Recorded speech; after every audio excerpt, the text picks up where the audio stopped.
Hey gang, so before we begin, I just want to give a quick thanks to all the new subscribers and to everyone who checked out my new gameplay video.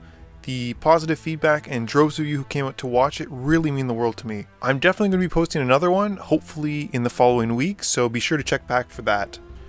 Now, without further delay, this is Hazezon Tamar. Arguably one of the most expensive generals in the Naya color shard, Hazezon Tamar costs a whopping 4 colorless, 1 white, 1 green, and 1 red mana to cast. For all this mana, you'd think that he'd come with a big old booty, but no, this Naya general has fairly modest stats. But be warned, although Hazezon, like the Tusken Raiders of Tatooine, scares easily, he will always return with greater numbers. Basically, this is my nerdy way of saying that Hazezon has 2 relevant triggers, one of which heavily makes up for his mediocre stats. Let's have a look at it, shall we? So please bear in mind that Hazezon was printed in Legends, one of the earliest sets of Magic. As a result, his ability reads like a novel, but it essentially breaks down to this. First and foremost, when Hazezon Tamar enters the battlefield, put X 1/1 Sand Warrior creature tokens that are red, green, and white onto the battlefield at the beginning of your next upkeep, where X is the number of lands you control at the time. To compare it to a modern card, basically if you're familiar with it, Hazezon is the delayed Avenger of Zendikar. Now normally this would be an incredible trigger for a general, constantly generating you an army of blockers and attackers the longer you go, but sadly, Hazezon also has the following triggered ability. It reads, when Hazezon Tamar leaves the battlefield, exile all Sand Warriors. I guess it's like they say, with great power comes greater drawback, or something like that. Hazezon Tamar is probably one of the most unique Naya generals in the sense that your opponents aren't going to immediately want to kill him. In fact, most of the time when you play him, you'll want to have the option to kill him on the field already. It can also lead to some opportunities where your opponents actually deny you the opportunity to kill your own general. This might be a bit of hyperbole, but it's most certainly the only Naya general that I can think of who wants you to kill him on the same turn he comes in. So now that we know what he does and how he likes to do it, let's look at how he plays.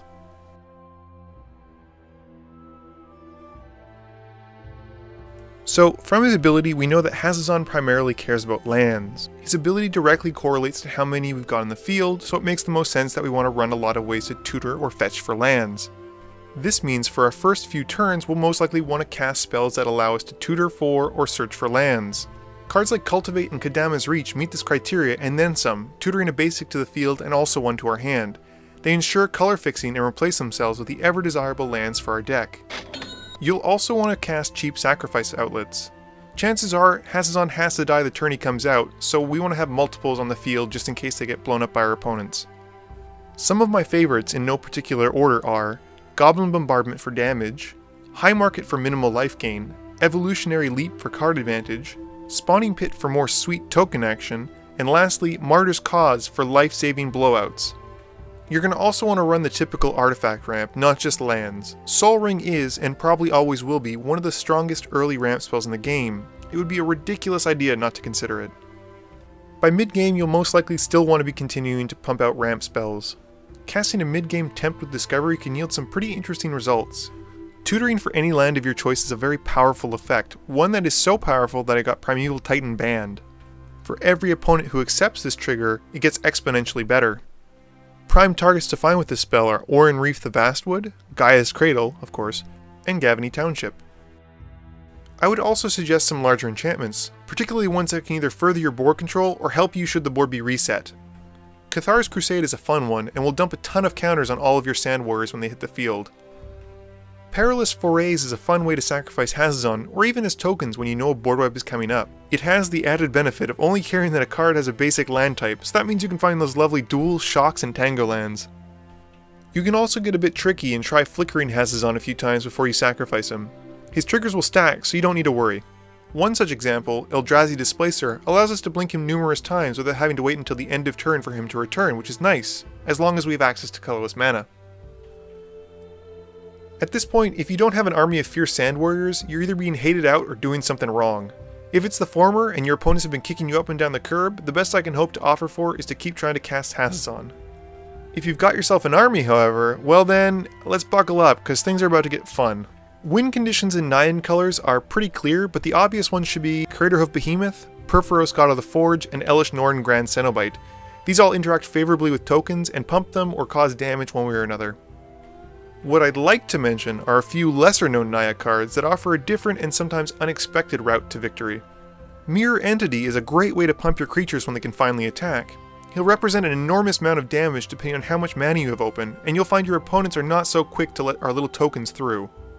Lovisa Cold Eyes hits a number of relevant creature types and provides their little team with haste and a pump to boot. You can also consider running all the relevant lieges from the Shadowmoor cycle. For each lord, our Sand Warriors will get +2/+2, which isn't something to ignore. They'll also pump up Hazezon, and in the case of Balefire Liege, you'll get some fun triggers when you cast him. Lastly, I've always been a fan of the Ultimatum cycle from the Shards block, so I'd say that this is probably one of the best opportunities to run Titanic Ultimatum. For only 7 mana, I never thought I'd say that, all of which is colored, we grant our creatures +5/+5, First Strike, Lifelink, and Trample. Obviously, this spell gets exponentially better the more tokens we have on the field. For me, it would probably be the most flavorful way to win, but you gotta find what you enjoy. Now let's mosey on over to a few suggestions for the deck. You may recall in my Krenko video that MTG Ducky said it is important that our tokens are able to be useful the turn they come out, and this still holds true for Hazezon Tamar. All too often, once we drop our army, an opponent will tutor 4 or drop that board wipe they've been saving exactly for such an occasion. To this end, we want to run a few cards that will help us immediately gain value with our tokens. In the Web of War and Ogre Battle Driver are 2 fun red cards that will grant our tokens a haste and temporary buff to power. Flamekin Zealot functions similarly, but he has the added benefit of being able to cast him the turn the tokens come into play, as well as give himself the pump. For card draw, since we don't have access to blue or black, we have to get a little creative. Sure, you could stuff Sylvan Library into every green deck, but let's think a little outside the box. Thankfully, with cards like Mentor of the Meek and Regal Force, we don't have to rely on puny enchantments, and instead round out our draw engine nicely. And let's not forget that Skull Clamp loves any and all creatures that are 1/1s, which our Sand Warriors just so happen to be. We're also going to want to run some ways to generate tokens, outside of Hazezon Tamar. I've been a huge fan of Secure the Waste since Dragons of Tarkir hit local gaming stores. End of turn token generation is fantastic, and Secure is so well costed for what it does. There are also Warriors, which hits relevant creature types for our deck, and also makes me tingly inside. Lastly, Goblin Bushwhacker hits nearly every checkmark that we're looking for in this deck. He pumps our tokens, grants them haste, and even shares a relevant creature type to boot. Despite his cheap mana cost, this is not an early turn play. You gotta save him for the late game. He's a great card to hold in reserve if people have dealt with your haste enablers, and on top of that, he can just be that extra pump for victory. Well gang, I hope that you enjoyed my guide on Hazezon Tamar, one of the few, if not only, Naya generals who wants to die as soon as he comes out.